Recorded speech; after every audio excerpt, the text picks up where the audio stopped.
My video for April the 4th, 2019 is video number 3045. The title is Rosalinda and the Flower of Life Peace Award. Some years ago, I was given the Flower of Life Peace Award. The man who honored me just lost his mom a short time ago and asked me to make a video in her honor. I wrote back, "It would be a huge challenge for me to make a video about someone I never knew, which is why I asked you. You carry the necessary emotion." He wrote back, "I prefer not to be in the video. I have social media limitations per my work contract at this time. Hence, I requested that you do it since you do not have any limitations as you are not employed by an institution. I hope you understand. Please give it a title with my mom's name on it, like, for example, Rosalinda, a loving mother." I replied, "It's sad that some jobs limit the freedom of speech for employees. I do not appreciate such limitations, but I get it that those who want to rule the world are evil and terrified of being exposed. Again, I never met this lady, and making a video to honor her is not easy for me.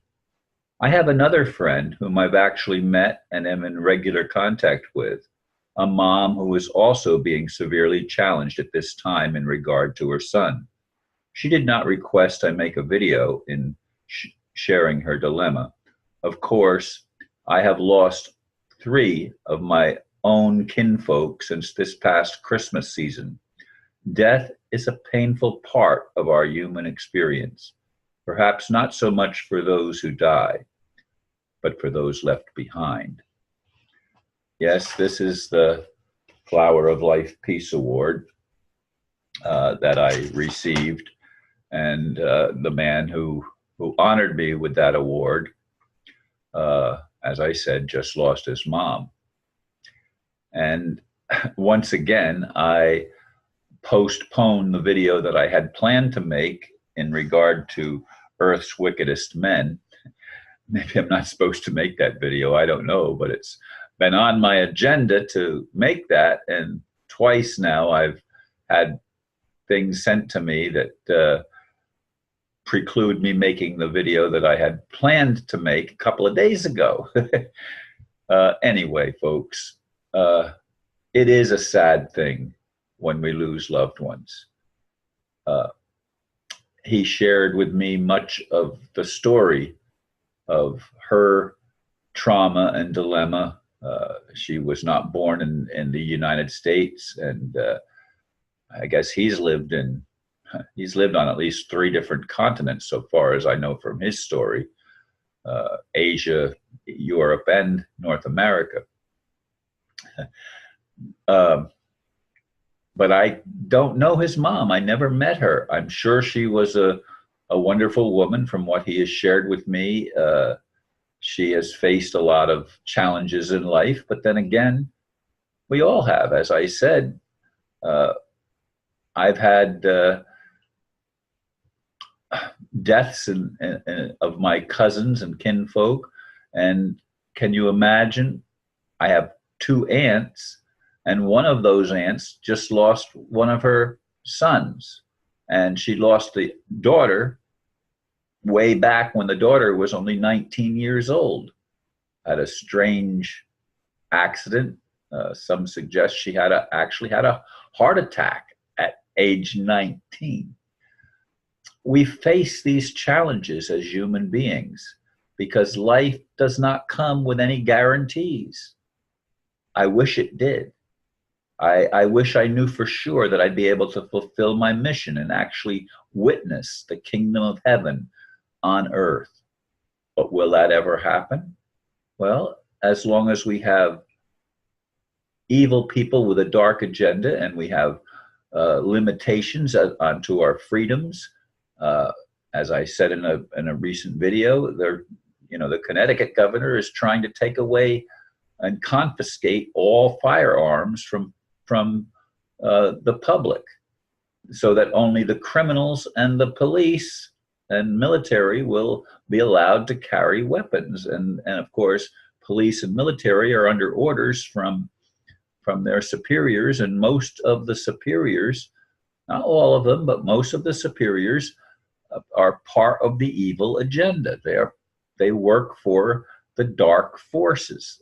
And this is something that is of critical importance to me, that we wake up to the facts that we live on a planet in which the leaders, so-called, are not decent people. Now, this man that asked me to honor his mother, he's a good man. He has often been employed on jobs where he helps others. I think one of the jobs that I believe he's had is he works in healthcare industry, and that's another industry that's rife with a lot of corruption. Certainly, the pharmaceutical aspect of it, and the government institutions that control the pharmaceutical or the distribution of medications, they are not honorable in their design. And the people that sit at the top of these organizations just simply are not people that we should hold up and give accolades to. And yet they are the ones that hold the positions and the titles of accolades. But they shouldn't be. It's everything is inverted and reversed. Now, when someone dies, will we see them again? That's the big question.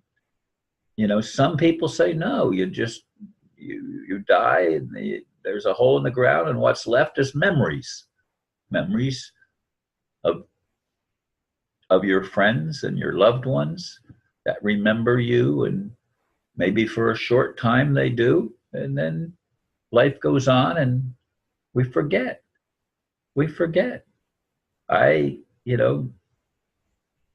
still from time to time remember things about my dad and my mom and some of the other loved ones that I was close to. But most of the time, I'm not dwelling on those things. Neither should I be, neither should anyone be. We have to get on with our life. And I'd like my life to count for something. I'd like to know whenever I do leave here that I've made an impact. Now, I had a long email from a friend whom I'd like to make a video with, but he does not want to appear on camera. And of course, I made videos with the ambassador of the Chinese dragon family, and he never did appear on camera. I knew what he looked like, but the public didn't know what he looked like and couldn't identify him. But in any case, we all have limitations, some that we feel are imposed on us, others that are self-imposed by us. We just don't want certain things to be revealed. And as you know, from if you've been watching my videos for any length of time, you know that I've revealed some things that in retrospect I wish I hadn't revealed. I wish I had kept a few things more secret. I've had some challenges in my own relationships because of me being so outspoken and willing to expose personal level things, not just about myself, but about those that I care about, which is really, I mean, I wish I could take that back. I can't. I appreciate having been awarded this wonderful award, and I'm sure Rosalinda was a wonderful lady. I mean, obviously, her son thinks very highly of her, and we should all think highly of our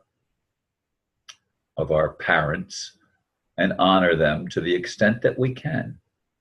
I do, and I appreciate those that also do. But we have to realize that life is for the living, and hopefully we can live and bring the positive changes that are necessary for all the people on this planet. Thank you for listening, and namaste.